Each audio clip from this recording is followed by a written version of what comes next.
Hello, and thank you for joining us here on the Neutral Zone. I am Phil Milani, joined as always by my trusty sidekick, my partner in crime. Really, the best way to describe this person is my everything. It's at Eric Dalala. Phil, thanks for having me. Well, I don't know if that's how it really works. It's like we're having each other, like we co-host. Got it. Well, that's nice. Nice to be with you equally, mutually. Yeah. As one. Respectively. Yeah. Two R's, one podcast. Exactly. Eric, we've got a great show in store for NZ Nation today. Rich Gannon, the CBS color man, the former quarterback in this league. A Raider, Phil? We got a Raider on the podcast? Yes, I know. Tough to swallow here, but he'll be in the booth for CBS this weekend. So I thought maybe we'd have him come on and chat a little bit about the Broncos and Chargers. So very excited to bring that conversation to you. We'll, of course, have two truths, one lie. We'll have fill in the blank. And we'll also spend some time talking about Melvin Gordon facing his former team. It's the first time that we've heard from Melvin Gordon since he was arrested a couple of weeks ago with a DUI. So we'll talk about what he had to say and also what to expect this Sunday from Gordon after a tough outing against the Chiefs. We'll just say it like that, Eric. It was tough. It was a tough outing. And then before we get into all of that, though, we, of course, want to talk about the Broncos RQ, Drew Lock, and this head-to-head matchup between him and Justin Herbert is going to be something interesting to watch this Sunday. So we'll dive into that a little bit.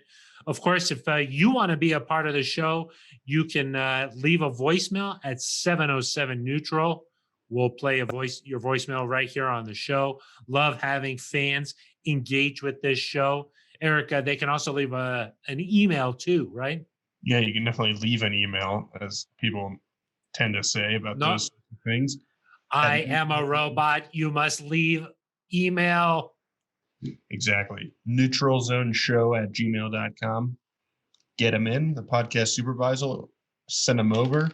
What? Supervisor. Got it. We'll be good to go. Yeah, we can read your email that you left right here on the show. You can also get in touch with us on Twitter at Eric Dalala with an A, at Phil Milani with a PH. Some odd spellings there, but we go with the flow around here, Eric. That's true. We take things as they come. Well, let's flow right into the quarterback matchup this Sunday, Eric. Drew Lock versus Justin Herbert, two young quarterbacks on the rise in this league.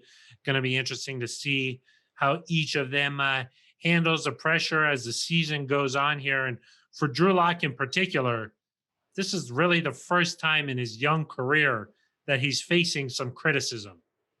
Yeah, Phil. I mean, do you want to start with the matchup between the two guys, or you want to focus on Drew first? Do you think? Let's focus on Drew. Let's focus on Drew and then get into the matchup. There's two elements to this, but yes, I mean, Drew played his worst game as a professional, I think you could say, on Sunday against the Chiefs, and he's what, Phil? He's 8 games into his professional career, and I do think we've kind of reached a point where Drew's going to have to prove himself over the following 10 games of this season to show that he can be the future quarterback of this team. And that doesn't mean that there's going to be a definitive answer one way or another. You know, we might get to the end of the year and say, well, there was some good, there was some bad. He deserves another year.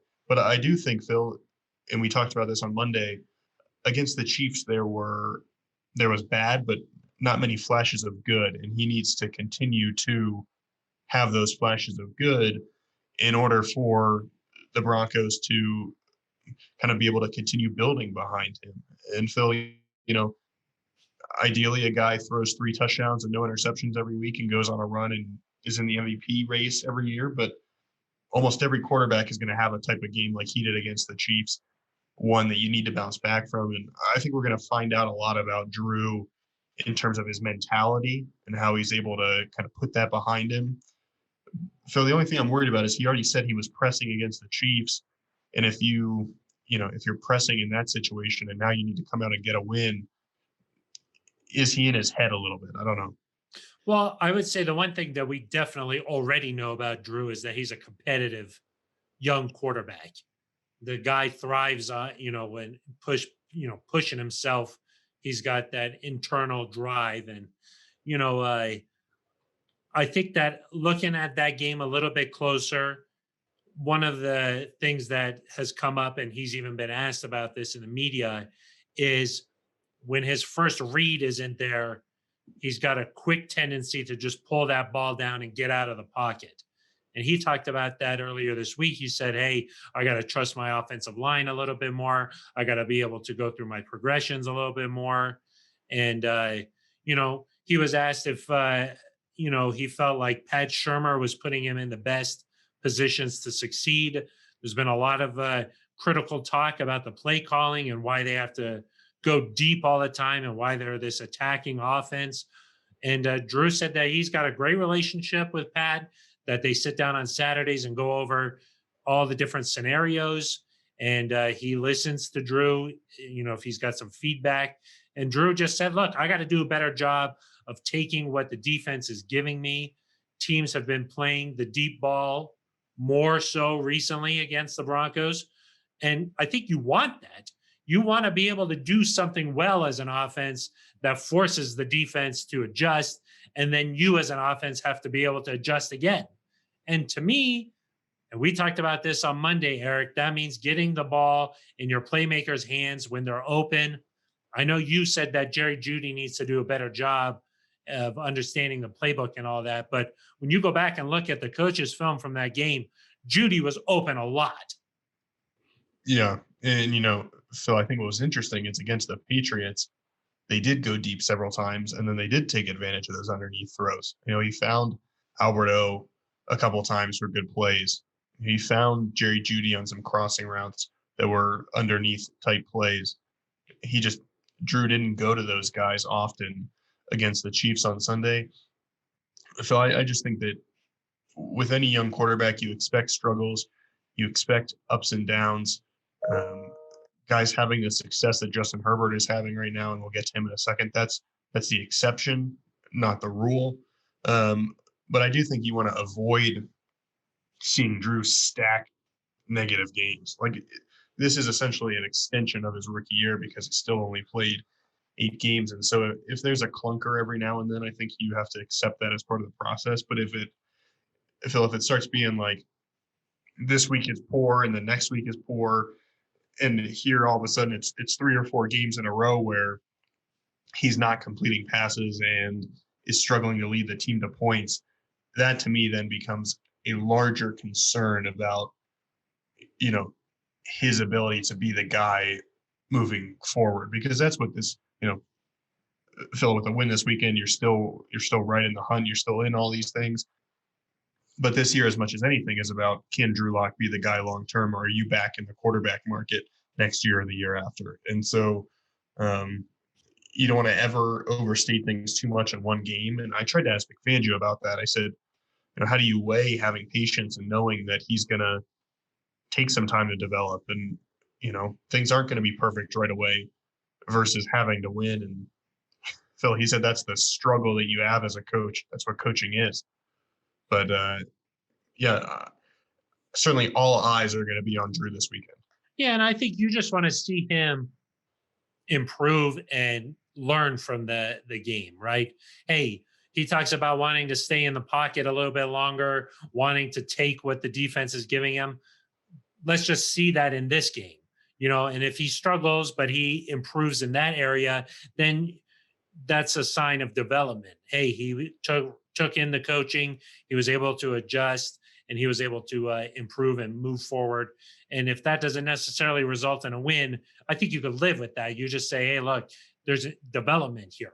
But what's concerning is that if that doesn't happen and he just resorts back to the same things where he panics, he gets bad with his feet, He's overthrowing guys, underthrowing guys. His accuracy's off. Those are things then you start to wonder, okay, what's the future here? And Eric, I guess I'm just sort of surprised to hear that from you because you've been the biggest defender of let's not overreact. Let's just stick with the course, and this is just part of the process. Well, that's what I mean. I just did say that. I said let's not overreact to this weekend's game, and you can't put all that sort of pressure. But I'm saying, Little bit of doubt starting to creep well, you in just your need to see the voice. trend line go in the right direction. I mean, you look at a guy like Kyler Murray when he was still close to 8 starts into his career. He was posting a bunch of games with a 70 something quarterback rating and not a lot of touchdowns and getting sacked a bunch. And uh, I think in the middle of his season last year, he had 4 games with 4 out of 5 games, no touchdowns and an interception. I mean, he wasn't spectacular, and now we see him obviously winning Offensive Player of the Week in the NFC. He's He, had a little more time, but Phil, I do think in addition to games like avoiding games like the Chiefs, we need to see every so often now Drew start to show what he showed against the Texans, for example, or what he did against New England, but complete those passes because it can't just be you can't build your future around a guy that's just going to flash on a few plays. It has to be more like here's a game at a time where he's really impressive. And Phil, look, the Broncos' schedule to this point has been against teams. The teams they've lost to, Phil, have been really good. You could argue that the Chiefs, Titans, Steelers, and Buccaneers are all. I mean, certainly outside the Titans, those are all top 5 teams in the league. I would say the Titans are somewhere between that 6 to 10 range. Personally, that's how I view it. the Eric And Dalala power rankings. exactly, love it. Um, you know, he now is going to get a chance to play some of the, Chargers, Falcons, Dolphins. I mean, these are teams that are closer probably to the Broncos in general. So let's see how he does against some of these teams that are more, instead of fighting up a weight class, kind of closer to what the Broncos are at this point. Well, and then even the Chargers have a really good defense. So, uh, but I agree with you, Eric. You got to see the guy that you eventually want him to become. He's got to show flashes of that over the course of a game, not just a play here or there, but like you said, like a breakout game, a game where it's like a sort of a screw you kind of game where, he's been facing all this criticism and he just goes out there and balls out. You need to see that every once in a while to have a reminder of, oh, yeah, that's why we thought that this guy was going to be XYZ, you know? And Eric, I think to me, that starts with taking positive plays when they're there, not always feeling like you got to hit a home run ball, but just get into a rhythm, get momentum going. And hey, I loved what he had to say about Jerry Judy this week. He said that in practice in the huddle, Judy's been a lot more vocal. He says that things need to get tighter. And I love hearing that from a rookie. That's a lot of leadership right there. And I think you saw some of the body language, Eric, against the Chiefs from some of these wideouts, tight ends. They get frustrated when they're not getting the ball. They're not getting an opportunity to make a play. They're not getting the chance to impact the game in the way that they know they're capable of. And we even heard that from Noah Fant a couple of days after the game, where you could still sense there was a lot of frustration there. And when you're open as a wide receiver and you don't get the ball, you get frustrated. And I think that as the quarterback, it's your job to manage personalities on the team. It's your job to get the ball to guys when they're open. And I think that that's all of those things go into play when you're the quarterback. And, you want to see Drew be able to handle some of those things. No, I mean, I agree for the most part. And it'll be interesting to see how he compares to a guy like Justin Herbert, Phil, because those are 2 guys we know, or I guess maybe we don't know, but there were reports obviously before the Broncos drafted Drew that John Elway liked the type of player that Justin Herbert was. I'm sure Justin Herbert would have been on their radar had he decided to come out of college in 2019. Obviously, he decided to stay another year at Oregon.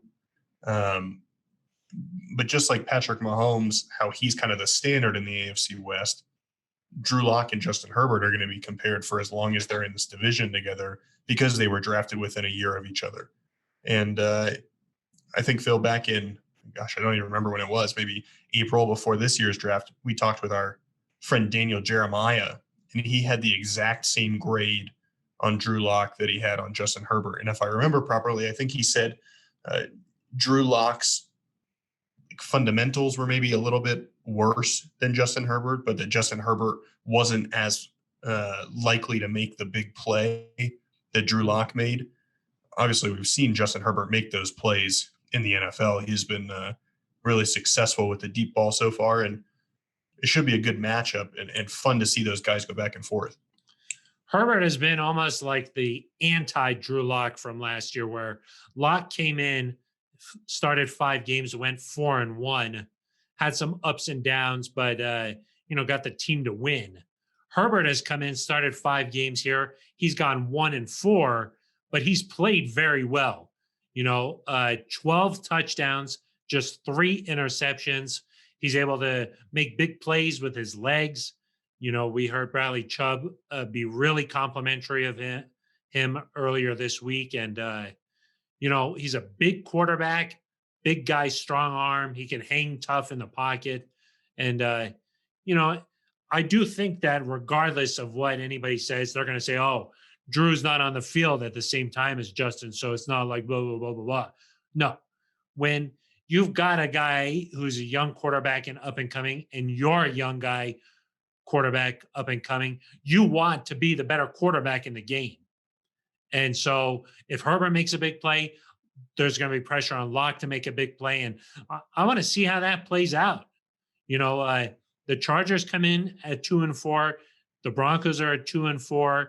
And, you just want to see how this thing plays out with these two teams going head to head.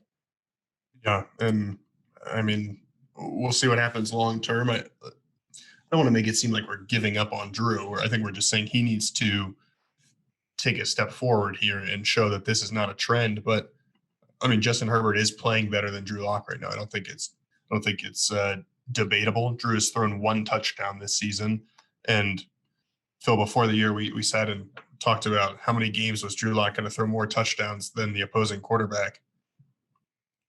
So far, 0, I think. It has not gone according to plan, I think, definitely on the offensive side of the ball.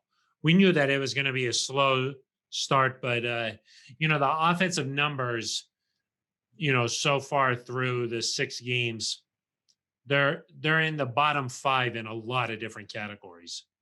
And, I think that's part of the reason why you see Vic Fangio talk to the media and say, we got to revamp this whole passing game. We just got to change some things here. And, we'll see what that means against this Chargers defense that, has a lot of great pass rushers. They've got a good young linebacker, Kenneth Murray, that Eric, you and I really like coming out of Oklahoma. And, this is a strong defense. It is. And, Phil, I think Vic Fangio mentioned with Herbert, it's averaged above 30 points a game the last few weeks. That's what you want to see at some point in stretches for the Broncos, obviously. And for whatever reason, that hasn't worked. Phil, I don't know about you. I don't feel I don't want to use too harsh a word here, but I don't feel the ineptitude on offense that I felt at some times last year. And I realize that the rankings are similar, and I think the Broncos are actually averaging slightly fewer points per game this year than they were through 6 games last year. But I kind of I toss out the Tampa Bay game because it was with a backup quarterback. I look at the Chiefs game and I say, man, that was a really poor performance. But you look at a game like the Patriots, for example, and to me, I think last year, would that team have put together 6 scoring drives? Forget that they ended in field goals. I just am unsure that would have happened. And so that's why to me, it's like you're on the precipice here of scoring 24, 25, 28 points. I mean, to me, it feels closer than it did a year ago. I think, Eric, one of the things is that you see it when it's working look good. Yes. Do you know what I mean? Like when, especially when it's a scripted plays to start some of these games, things are coming easily. Guys are open. The ball's moving down the field. Shermer is a veteran play caller and he has a good feel for these things. And, you know, I think that when it works, it looks good. But they've just done a lot of things that have really plagued themselves. I mean, yes, six scoring drives, but it's hard to ignore that they all ended in field goals. Like those are things that frustrate fans and make it so that at the end of the game, you need a fourth down stop to win it. And, the turnovers have really hurt the team. I mean, this is something that the guys hadn't done a year ago. So I think that if they clean those things up, I agree with you in a strange way. It's better this year. No, I mean, I think some of that has to do with the skilled players. I think overall are better, even though Cortland Sutton's out. There's been games where they've been missing pieces. Drew Lock has missed time, but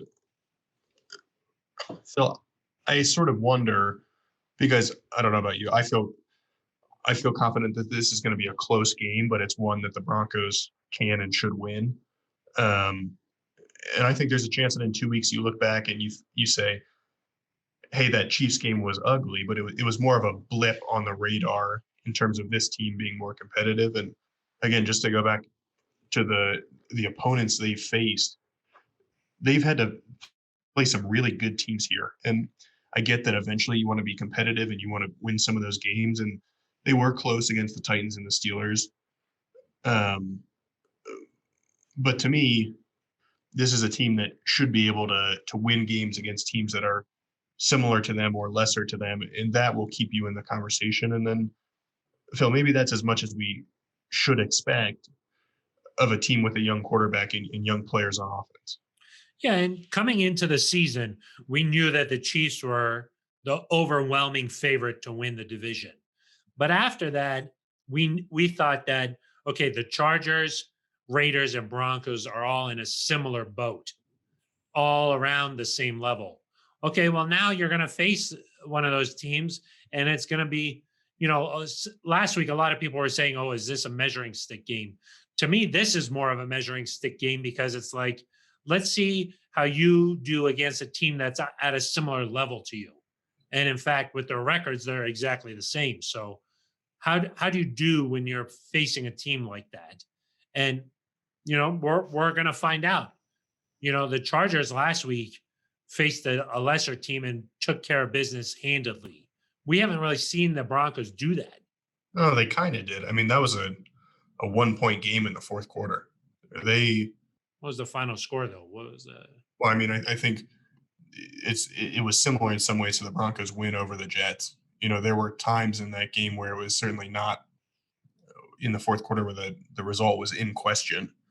But yeah, for the last year, the Broncos went 3-1 against the Raiders and Chargers. I think in order to have a realistic chance at being in the conversation at the end of the year, Phil, you probably got to go 3-1 against the Raiders and Chargers again. At the very least, you've probably got to sweep the Chargers, and you probably have to beat the Raiders at home, and ideally you'd sweep them too. But the next few weeks where you play them for the first time is going to tell you, just how close is this team. Because Phil, say they win the next couple with Drew Lock and he looks decent. I think that's enough to say, and say you still lose to the Chiefs the next time you play them, and you struggle against maybe like the Saints or somebody like that. But you're beating teams that are kind of in your weight class, for lack of a better word. I think that's enough to me to say that Drew deserves another year, but he's got to help be the reason that you beat those teams. And it all kind of goes back to him. Yeah, and I think that you just don't want to be in a position where everything is in a constant state of change. You got to have some consistency to be successful in this league. And that starts with coaching and then it starts with players. You can't, part of the reason why the last 4 or 5 years have felt so, messy is just that there's not been any chance to develop and grow and improve, It's just a revolving door. And so at some point you have to say, okay, we feel like this guy's eventually going to get there and we just got to work through it. And I think that, like you mentioned, a winning a couple of games here and there is going to definitely solidify that. And internally, I don't think there's any doubt whatsoever. I mean, just like based off of my feel for what's going on inside the building versus what the chatter is outside the building, I don't think there's any actual discussion about this. I mean, they're all in on Drew and they feel like he's eventually going to get this thing going in the right direction. And, you know, when sometimes when it rains, it pours. And that's what happened last week. Let's see this kid's confidence get back up to where it needs to be. Let's see how he can handle things, when there's been a lot of criticism against him this weekend, go out and do it on the field. One thing I told you, Eric, was, when he ran in that ball against the Chiefs and pointed, those are the kind of things that you love when you're winning. And then when you're losing, you're like, why did he do that? We got to get back to the point where he's having fun out there. He's being himself. He's rapping on the sidelines. He's pointing at guys. He's having fun, and they're winning. Yeah, no, and I feel every loss in the NFL, especially when you're a rival where you weren't competitive, it feels like the end of the world. And if you win this weekend, no matter how bad that loss is, the truth of the matter is that you've won 3 of 4. And no matter how bad the start is at 0-3, you've won 3 of 4 games. And that is the type of success you want to see and continue to build on. And say you then get a win over a struggling Falcons team, you'd be at 4 out of 5 wins. I mean, you've got to keep some sort of big picture mentality. And yes, Drew needs to play better, but it's not like the Broncos are 0-6 right now. Like they've still done enough here to give themselves a chance if they can win this weekend. Eric, let me ask you this. Say if Drew Lock throws the ball 35 times in a game, how many of those targets should go to Jerry Jeudy?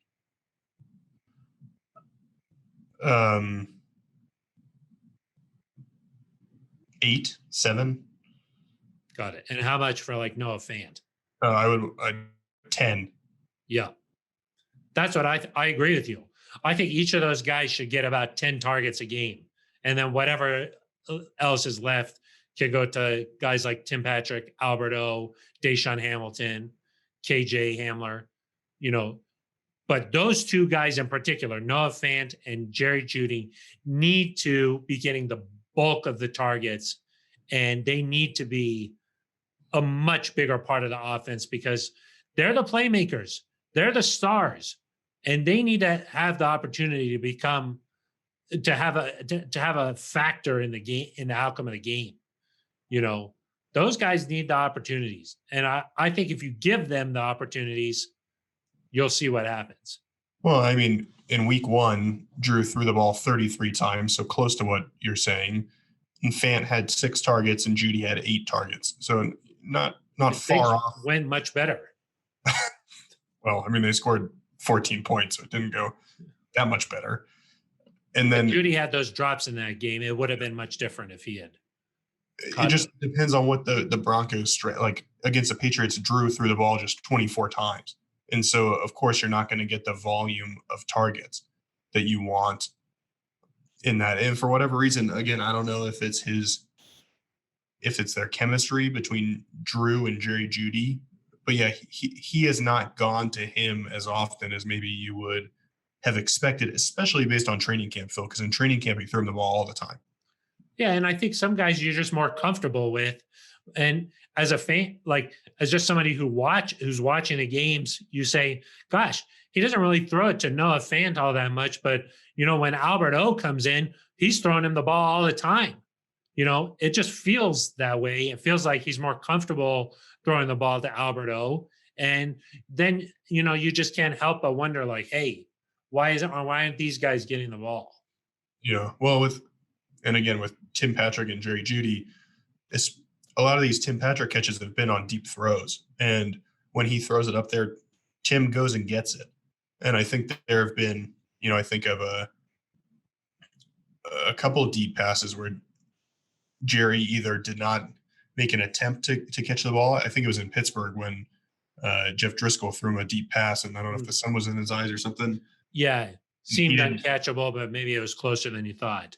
Um, if you're a quarterback and you say, "Hey, we've got a hit here. We need a big play, or there has to be a completion here." Maybe Tim Patrick's just earned more of his trust so far, and I wouldn't imagine that's a long term issue. But I think that and maybe that changes with what you said of Judy stepping up and um, Yeah, if I were to just guess, those guys are going to get a lot of targets this week. If I were to just guess, I bet you each of those guys get around 10 targets. We'll check the tape afterward.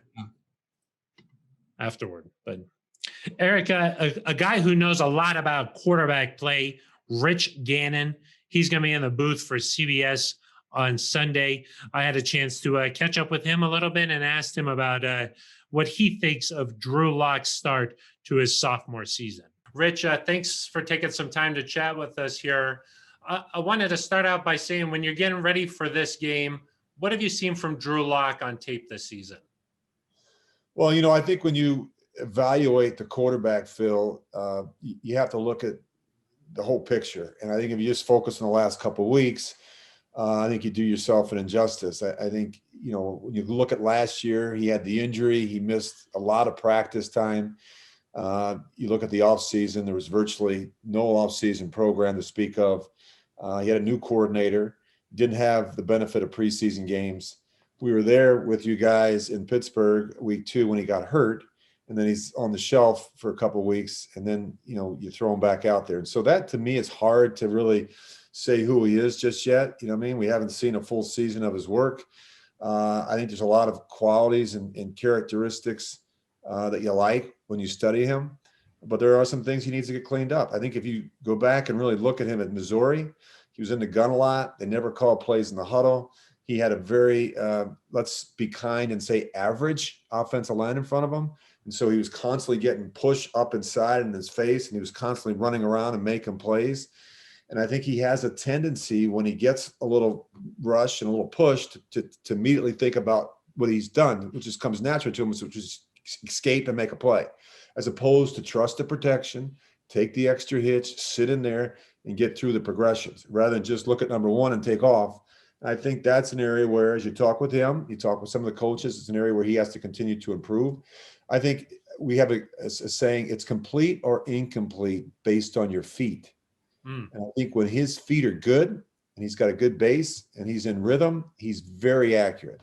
When he's not and he's drifting and he feels the rush, that's where he can miss some throws. If you look at the interception last week from Sorensen, the pick 6, you bring a blitz, it's unblocked, he's not able to set his feet, he throws kind of fading away, doesn't use the boundary enough, he gets picked, and that's what happens. So I think right now he's probably feeling some pressure. He's thrown 4 interceptions and no touchdowns in the last 2 games. Obviously, you guys have played some really good competition. I think this is a week that will be significant for him and for the football team, in hopes that they can get things turned around. As a young quarterback, how do you learn to get comfortable in the pocket?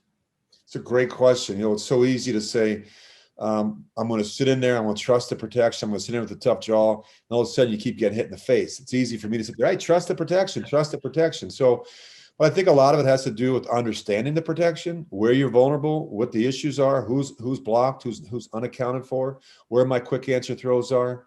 I think a lot of that just comes with maturation, comes with experience. And I think that's a work in progress. The challenge that he had, and this is never a good thing, is when you go from learning a system, learning all the terminology in year 1, and then in year 2, we take the playbook and we take all the terminology and verbiage and we just toss it right out the window and we hand you something different. And that's a challenge, for a young quarterback. And I think you're seeing some of that, plus the time that he's missed, the practice time that he's missed, dealing with the rotator cuff injury. So I think the important thing for this weekend, for me anyway, if I was coaching, I want to get him off to a good start. I want to get him some confidence. I want to get some high completion percentage throws. I want him to feel good under center. I want the ball to be come out quick. I want to make sure that Ingram and Boza are not a factor early. Let's make sure we address those guys. Let's make sure we handle them with the protection. Let's make sure the backs chip. Let's make sure that we start this game the right way with our young quarterback. What do you think about these young quarterbacks in the league nowadays? It always seems like there's so much pressure to win right away. Whereas, for a quarterback like yourself, it took a few years to, learn about being in the league. Does it seem like to you that teams don't give their quarterbacks a chance to develop like that? I think you're right, Phil. I think we lack patience when it comes to that position. We draft them a lot of times before they're ready. We put them into a situation that it's not just whether the young quarterback's ready, is the team ready for a young quarterback? And that's part of the issue too. If we don't have it, the Broncos are probably the youngest offense in football. So young at quarterback and at running back and at tight end and a wide receiver. And so it's not just the quarterback that's making the mistakes, it's the guys around him. And it takes all 11 to make it work. So, but yeah, I think we have a tendency to give up on people way too soon. We're about what have you done for me lately type of thing. I mean, the guy that's coming in, Justin Herbert, he's the AFC Rookie of the Month, and he's played really well, and yet he's won one game. So I mean, we can say he throws for 300 yards every week, but he's only won once, and I think 5 tries. So, it's a process, and I think you got to be patient. I think Drew Lock has a chance to be a pretty solid player in this league, but he's got to continue to trend in the right direction, and he's got to start taking better care of the football. You mentioned Herbert there. What have you seen from that young quarterback? It seems like he's lighting the league on fire so far. I think what really jumps out to you right away is the arm talent. I mean, this guy's got a very strong arm. You'll see play action on 1st and 10. He can throw the ball 75 yards, make it look easy. There's not an area of the field that's a weakness for him when it comes to throwing the football. He's got pretty good touch on the ball. At times he can overthrow it, and some of the crossing routes to the backs and receivers. He's got very good mobility for a quarterback that's 6'6", 237 pounds. I mean, the guy can run. And when he runs, he's not looking to slide or get out of bounds. I can promise you that. So he's got some real toughness to him. He's got great poise and composure. You can tell the situation is not too big for him. He was a 3-time academic All-American at Oregon. He's a smart guy. His brother is a first-year medical student at the University of Columbia, or Columbia University Medical School. So he's a bright guy. He's a biology major. You can tell that very cerebral, can pick things up quickly, doesn't repeat mistakes. I think he's got a really bright future. Last one for you, Rich, here. Just what do you think about this matchup heading in? Both teams sitting at 2-4 right now. Yeah, I think getting off to a good start is going to be really important for whichever team. I think both teams need to have some success early, especially the Broncos. I think the Chargers come in with a little bit more momentum right now, coming off of the win last week, coming off of the fact that the quarterback has been a big story. He's been a big bright spot for them. They get Melvin Ingram back last week. He was a factor in that game. And so I think the Broncos have to be able to run the football, to have some balance. The quarterback needs to get off to a good start, and the protection, if you don't handle 54 and 97, it's going to be a long day for the Broncos. That's the key. I mean, they've got two edge rushers that can be very disruptive. And the other thing is you can't let the quarterback out of the pocket. This kid is very dangerous, Herbert, when he gets outside the pocket. Those, to me, if you're just looking for the keys, you better block the edge versus the Chargers, and you better keep the quarterback in the pocket where he belongs. All right. Well, we're looking forward to it on Sunday. Rich, thanks for spending some time with us. Bill, it's always a pleasure to be with you, brother. Thanks. My thanks to Rich Gannon for spending some time chatting with us. You can see the video version of that a little bit later up on the Broncos YouTube page. A lot of good talk there about what to expect from this quarterback matchup on Sunday. Eric, I don't know about you, but how do you feel about playing 2 truths and 1 lie? It could be nice. It seems like the time's right for that. I think so. It just feels like maybe this is the part of the show where we could use some of that. Okay, Eric. Number 1, Bradley Chubb has had a sack in 3 consecutive games. He has 4.5 on the season. That's good for the second longest streak of his career. Okay. What do you think about that? Eric, there's a lot of overlap with the Broncos and Chargers. A lot. There's, Chris Harris Jr. obviously plays for the Chargers, Melvin Gordon in Denver now. But did you know that Chargers head coach Anthony Lynn played for the Broncos for 8 seasons starting in 1993? 8 seasons for Anthony Lynn as a player in Denver. And finally, Eric, the Broncos swept the Chargers last season. They won both matchups to represent the 59th time in Broncos history that they've swept a division foe. 59 times they've swept a division foe. Wow. That last one's a little too specific to not be true. And I would think during the Peyton Manning era, they probably swept everybody several years. He probably got 12 sweeps out of the 4 years he was here in Denver. The brooms were out. The brooms were out. I'll say that one was true. I'm going to guess that 3 games in a row with a sack is probably tied for the longest streak of Bradley Chubb's career. No, that was that is the second longest streak of his career. Anthony Lynn only played 5 seasons in Denver. Classic. It's a classic Phil. 5 seasons. It did start in 1993, but there was 2 stints, 93 to 94 and then 97 to 99, Eric. And then he, of course, rejoined the team as an offensive assistant and a special teams coach in 2000. So that's 8 seasons a little different than 5. It's the first time you got me this year. Yeah, that is. I'm a little disappointed. It's sad. I made it till, what is it, week 8? What day is it? It's week 7, I think. The Broncos are 2-4, and I guess they've had their bye week. Wow. Yeah. Okay. Didn't feel like a bye week. You know what I'm saying? So that's why I'm a little off. This was supposed to be the Broncos bye week. It's true. I had all kinds of Halloween plans, but gone out the window. It's true. You're going to dress up as a reputable journalist. Oh, jeez. Wow. You questioning my R skills? No. You would never. Exactly. Yeah. Eric, we've talked a lot about the quarterbacks here, and we just mentioned it, though. Melvin Gordon going back to face his old team, spent 5 years after being a first-round pick for the Chargers. What are you expecting to see from the 2-time Pro Bowler this week? I mean, I think he's going to respond. It'll be interesting to see what his role is. As we record this on a Wednesday, Philip Lindsay is still in concussion protocol. Vic Fangio said he probably wouldn't be cleared from that. If he is, that they won't really know, I guess is a better way to say it, until Saturday. But after his 2 fumbles, including the flea flicker against the Chiefs, I think you have to wonder kind of what is his role. I do think he'll make the most out of however many carries he gets.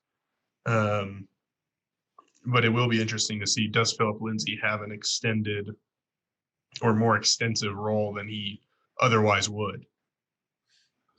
Lindsay, when he's been on the field, has looked really explosive, looked like the better running back, quite frankly. The problem is that he just can't stay out on the field. He keeps getting dinged up. We hope, a concussion is not something you want to rush or anything like that. So you got to make sure that he's okay to go. But Eric, you just can't help but wonder if you feel like Melvin Gordon's had just a distracted season maybe so far. I don't know how else to put it other than, the police shooting in his hometown in Kenosha was obviously a very personal, it was an emotional, moment for him where he talked in front of the team and everything. And, that was a big deal. And then you follow that up with the DUI he had a couple of weeks ago. And you just can't help but like wonder, if he's just a little bit off, he's not his usual self out there on the field. And, you add in the fact that Philip Lindsay's been playing well and there's this sort of this back and forth, you just wonder where he is mentally.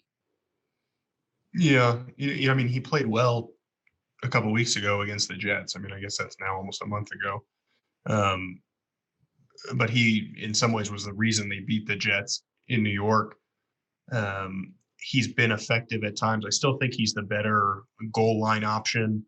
I think he's a better short yardage option. Arguably the better pass blocking option. I mean, he's still a good player, and um, I think it still makes sense for him to probably still get the majority of the carries, just because I think Philip is better when he's fresh. We've talked about this a lot, that when Philip tries to take on too much, or when the coaches give him too much, he lacks that burst. And so I don't know if you see those 14 yarders or those 20 yarders like you saw against the Chiefs, if Philip's out there carrying the ball 25 times a game all season. But yeah, I think Melvin needs to turn things around. He mentioned that he tends to get things going at this part of the season. And I think that, with his body type, it makes sense that as guys around the league start to get a little banged up, he's a powerful guy that can continue to run through them. But Phil, I do think there's a sense of he needs to. We're still waiting to see kind of like the Melvin Gordon that we expected to see when he was signed this offseason. We saw that against the Jets where he's busting runs out. He looks like he's stopped behind the line of scrimmage and then he gets free. We saw that against the Steelers when he had that catch over the shoulder for a touchdown. He has been producing. It's just it hasn't been quite, the fumbles, I guess, have just really taken away a lot from that. The fumble against the Titans really hurt in the season opener. The two last week were just killers. The second one was the first one. Yeah, the first one, I guess the Chiefs went 3 and out after that, but it does hurt confidence, momentum, whatever you want to say.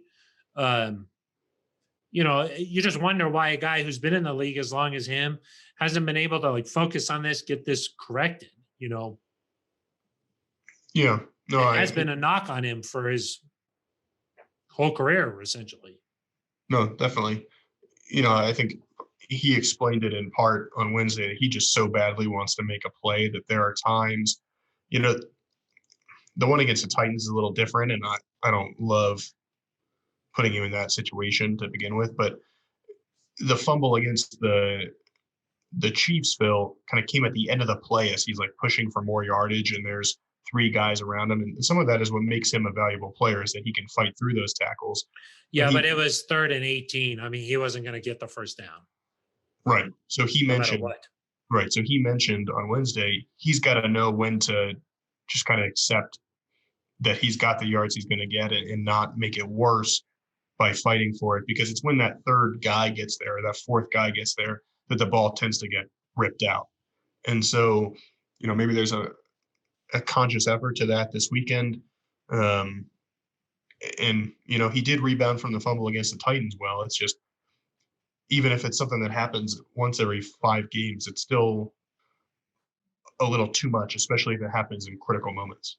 And maybe this is the kind of weekend that he needs to just get out of that funk where he's facing his former team, and he had some contract disputes there where, he held out at the beginning of last season, felt like he deserved a new contract there, didn't get it, ended up coming to a division rival. I mean, this is definitely a game he had circled on the calendar when the schedule came out. And the Broncos swapped 25s essentially. Chris Harris went there. Melvin Gordon came here. Chris, from what we can tell, played well when he was healthy, but he's been out in LA. And so I think both teams are still kind of waiting to see the impact they thought they were going to get. Melvin probably is closer to it than Chris, I would say. Most definitely. I mean, he did even have a touchdown against the Chiefs. I mean, he's getting the ball in the end zone. It's just some of the other little things just haven't quite gone his way. And, I do think some of that is when there's another running back, and you don't feel empowered as the guy, and people aren't like saying, praising you all the time or whatever, because there's this other guy there.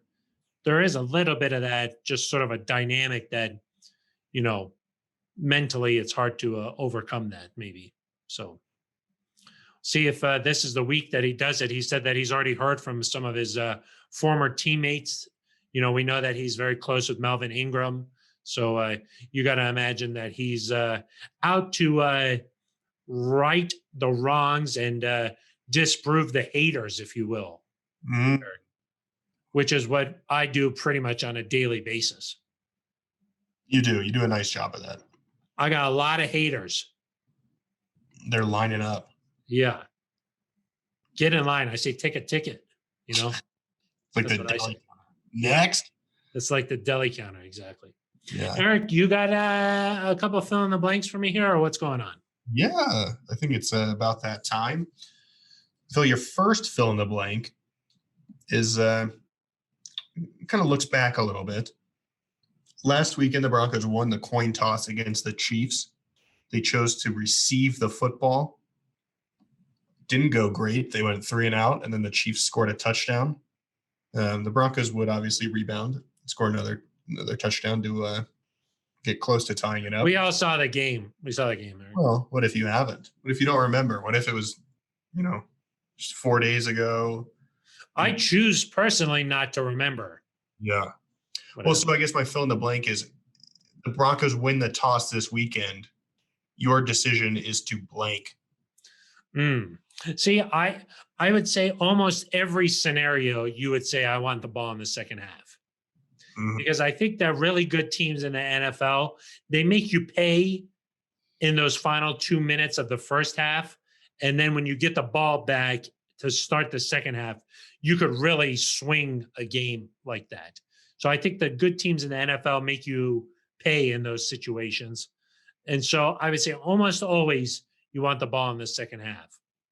Even if you're down, you want that ball in the second half, chance to get back into it. But I did understand Vic Fangio's thinking, you're facing the Chiefs.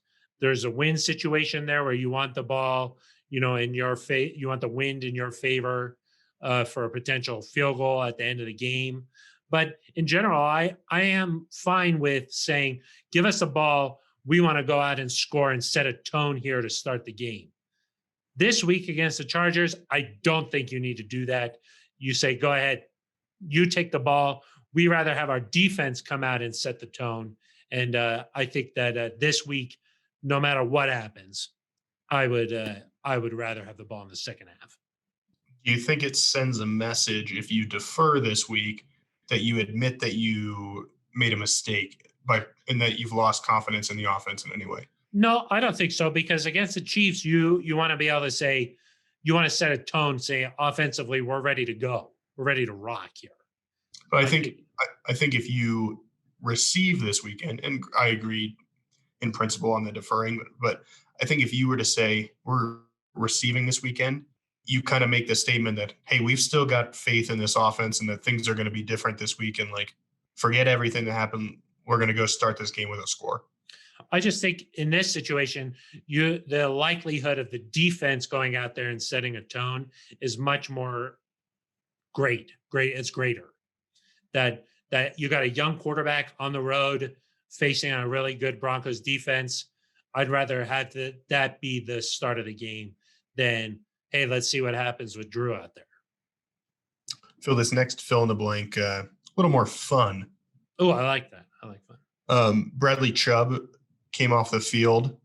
Shelby Harris came off the field at different times during the game. Upset, yelling. Grumpy, if you will. Grumpy. Phil, which Bronco, or I guess fill in the blank is the Bronco you would least want to yell at you for messing up? See, in the past, I would have said like a Derek Wolfe or like an Aqib Talib. He would eat you. Yes. He'd try to eat my children. Yeah. This year, the Broncos don't really have that kind of a personality where you're just like, God, I just don't want to see this person after a loss. They don't necessarily have that guy. Um, I don't know. That's a good question. Maybe Alexander Johnson, because he could turn into that dino. Mm, That would be a little bit terrifying if he took off his helmet and just started growling and yelling like that. right. I'd be a little bit scared. Yeah. You did that. Exactly. That sort of thing. Exactly. It'd be like Jurassic Park, Yeah. where you just, maybe you Hiding just in a porta potty you stay still because they can detect movement. and But fear. yeah. But if you stay still and you don't move at all, maybe he wouldn't even see me. It's possible. So, how about you, Eric? I'm gonna go a little bit unconventional. I would say Justin Simmons, not because Because you'd be like, "Hey, what up, Jay Sims? 1119," and I'd be like, chill out, dude. and No, then he wouldn't be having any of that. yeah. Well, That would rattle you. That would in part because I don't think Justin would be the scariest guy to get yelled at by, but I think knowing that you like disappointed a guy like Justin Simmons, who is like you made Justin snap to the point where he's gonna yell at you. He's such a nice guy, and you brought him to this point. It's like when you disappoint your parents. It's that's almost worse than being yelled at. Yeah, for sure. I hear that. So, it'd be like if Demarius Thomas in the past yelled at you, you'd be like, "Oh, I let DT down." You would just feel bad. Yeah, feel awful. That's true. Shelby, though, he's a fiery guy. He is. Maybe don't do that to the head coach. You would prefer like a coordinator or an assistant. If you need a vent, which is understandable, maybe do that to the water cooler. Something like that. That's what I would do. Oftentimes I just have, like objects on my desk here that I just scream at. Like back in the day, Phil, being yelled at by Peyton was probably the worst because you've like let him down. Correct. And he would yell a lot. So right. Yeah. But his greatness, you didn't want to disappoint. Exactly. You don't want to disappoint somebody like that. Somebody who just gets mad, like you get yelled at and you get over it. It's when you've disappointed someone or you haven't lived up to their standard or their expectations. Yeah. That cuts you a little bit deep. But a little different than the Simmons, because Simmons is such a calm guy all the time. Peyton was intense all the time. But because of his greatness, you were just like, gosh, I gotta step my game up. That's true. Is there anybody that would least scare you to be yelled at? But you'd realize like, whatever, dude. I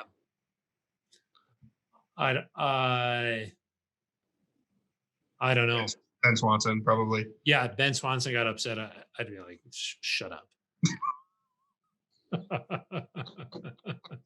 I'd be like, who is this? Go draw something.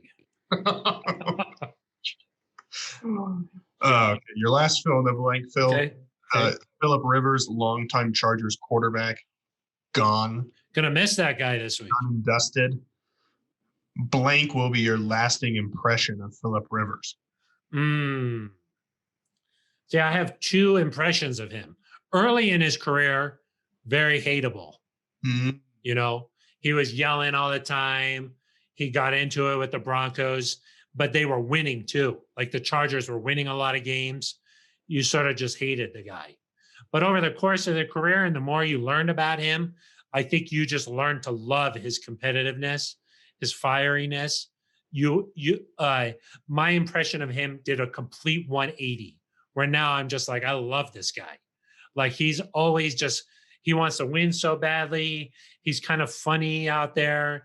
He doesn't cuss or anything. He just kind of keeps it like, hey, nice hit, and the fact that the Broncos have had quite a bit of success against him now at the end of his career makes you just sort of be like, I like this guy.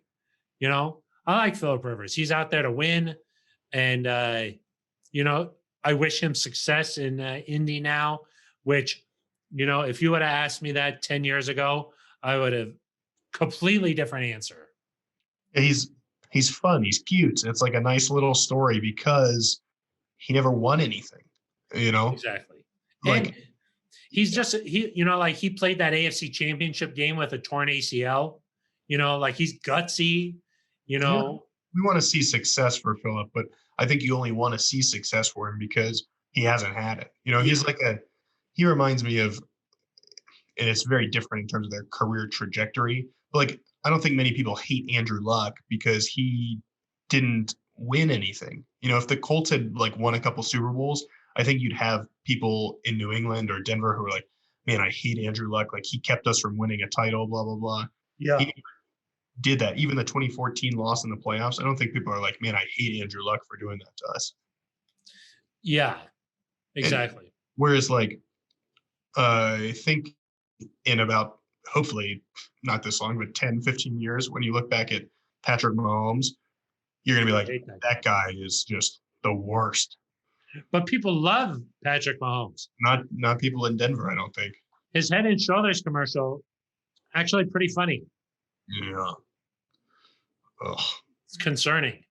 But I mean, would you rank, I guess, where would you rank Phillip Rivers in terms of the quarterbacks that like have been Denver's rivals? I mean, he's got to be right there toward the top. He was at the top for a long time. Yeah.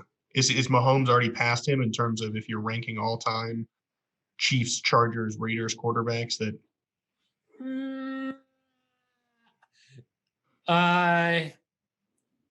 Like when you're like, who's the toughest quarterback the Broncos ever faced? It's got to be Mahomes already, I think. Part of what made Rivers so hated, though, was that he was talking trash and he was like yelling and pointing and stuff. But Mahomes throws one-handed passes not one-handed passes, no look passes, and left-handed passes. He throws a lot of one-handed passes, like a lot. A lot.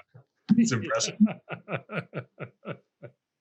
But yes, I think Phillip Rivers is just sort of like a character too. Like he wears those bolo ties. He's got, I don't even know how many kids he has now, and you talk about him being in that van. Remember when he was in that van and he was just driving back and forth? Yeah. Well, I wonder if too, like the Broncos have had enough success against Rivers that you've seen him be frustrated. Yeah. We really have never seen Patrick Mahomes be frustrated, really, against anybody because he's just won. So maybe things get closer and you like beat him. Like say the Broncos someday play the Chiefs in like a meaningful game or something odd like that, and they beat Mahomes. It'd be interesting to then see how he reacts. Yeah, like, because the ref. As a sports fan, you like to see a person who has a lot of talent go through some of the struggle and then eventually get over that hump and win. You don't like it when a person just comes in and it's too easy for them and they just dominate it right off the bat. Hard to like that person unless they've got a great personality, which Mahomes seems like he does. So like, it's just tough. Big with the Muppets crowd, I've heard. Yes. His voice is a little bit Kermity, but his commercials are great. I admit it. It's commercial, apparently. I admit it. Yeah. Tough. I feel that's it for fill in the blank. Excellent. Thank you very much, Eric. Good discussion there. I think it's time for shout outs. Wow, that point already. Yeah. Love it. I mean, is there anything else? Did we forget anything, Eric? I don't think so. No, I mean, I just want to sometimes I like to speak wisdom into the world. Yeah. Get it off your chest. I would just, I would just say that people need to take a deep breath. It was a bad game against the Chiefs. Counts as one loss, no matter if you lose by 10, you lose by 40, you lose by 1 point. Tell me how to feel, Eric. Yeah, as a voice of the city of Denver. No, only kidding. I'm not that guy. I haven't earned that. You haven't earned that. We all know that. Yeah. Someone you don't even own a bar. Exactly. Yeah. In this economy, no way. No, but I just think the Broncos have done some good things in recent weeks. There's still reason to be encouraged. So we've long explained to people that if you're expecting the Broncos to be a top 3 team in the NFL and win the Super Bowl this year, you're probably going to set yourself up for disappointment. But this has been all offseason, and I think continues to be a team that can, they're going to lose some games to really good teams. They're going to be in a lot of other games, and there's no reason they can't be competitive down the stretch. But I mean, they're not at the level of the Chiefs right now. And that's okay. It's a process. You got to avoid the disaster that game was. Can't have that. You can lose, but you can't have the disaster. That's where I think people get concerned and grumpy. You don't have to go home, Phil, but you cannot stay here. That's true. Parting shots. Maybe we got to come up with like a title for that. Something where you just sort of like a Rick of the Week or something like that. Yeah, we need something like that. Yeah. Is that considered like a mansplaining where you just tell someone how to feel and like explain, you just tell me like what I should be thinking? I don't think, since you are also a man, that it counts. Got it. But what if you're just speaking to NZ Nation? It's sort of a mixed bag. NZ Nation, as we know. I don't know. I mean, what's like an op-ed column, Yeah, exactly. I don't know. Maybe we call it like an op-Eric. Op-Eric. There you go. Op-Eric. We'll workshop it. Yeah. If you got ideas, let us know. Yeah. And if you want me to shut my mouth, you let us know. Eric, shout outs. Shout out to Liz Manis. Of course. Winston, the dog that she adopted. Rescued, I think. / adopted. Same thing. Yeah. Winston was in a dark place, and Liz, with the kindness in her heart, made sure to save him. Yeah. But a good opportunity here, as the temperature gets colder outside, Eric, to all pet owners, make sure you bring your pets inside. Make sure that you are taking care of your wife is supposed to sleep inside these days. Is that correct? I'm allowed to sleep inside. Yep. The temperature dropping. That's nice. Our dog, no problem with that. He's got like 20 beds and like several blankets. So that's nice, as he should. Yeah. Yes. So maybe shout out to those people who have been manning, or who will man next week, the polling stations. Obviously, free votes.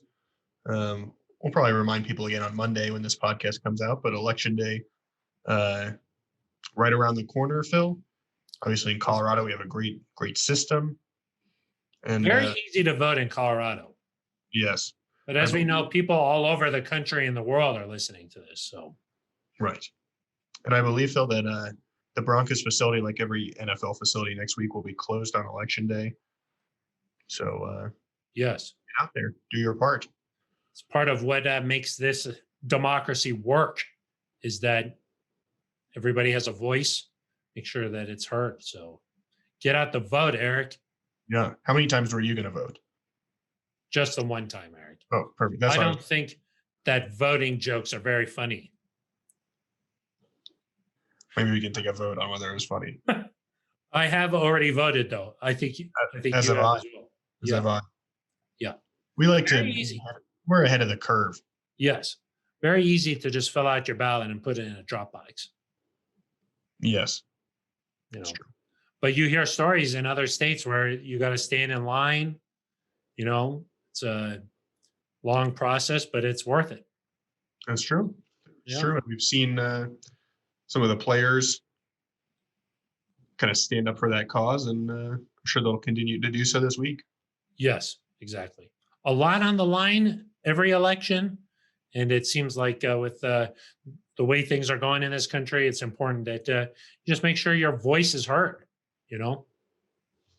However you want to vote, whatever side you're on, make sure that your voice is heard. So, agreed.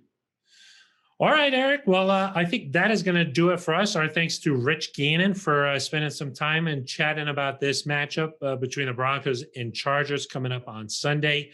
We'll be back on Monday with a full wrap-up and breakdown hopefully we'll have some voicemails from NZ Nation. And as always, we'll hear from Broncos head coach Vic Fangio. Until then, for Eric Dalala, I am Phil Milani. You've been listening to The The neutral Neutral Zone.